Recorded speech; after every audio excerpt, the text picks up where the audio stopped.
ካንሰርን እና ኩላሊትን ፈውሳለሁ የሚል ካለ ይምጣና ያሳየን። እኔ ግን በአይኔ አይቻለሁ። መምህር ግርማ ከባለቤቴ ጋር የዛሬ 20 ምናምን ዓመት ከባለቤቴ ጋር ቦሌ መድኃኔዓለም ይቅርታ ሚካኤል ቦሌ ሚካኤል ማን ነበር የሚባል አንድ ገዳም አለ። እሳቸው የከተሙት ገና ሲመጡ መምህር ግርማ ውሃው አቡነ ጎርጎሪዮስ እዚያ ጋር አቡነ ጎርጎሪዮስ ገዳም ውስጥ ቤተክርስቲያን ውስጥ ነው የማውቃቸው። እኔ በአይኔ ሽባ ሲተረትሩ አይቻለሁ።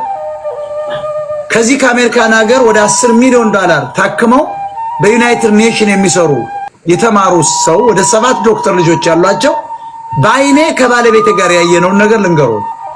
ሆዳቸው እንደዚህ በትልቁ እንዲወድቆ እንደ ጨርቅ የሚሳብ ነው፣ እንደ ነጠላ ተዝረክርከው እናታችን በጣም ብዙ ቅንጦት የነበራቸው ናቸው።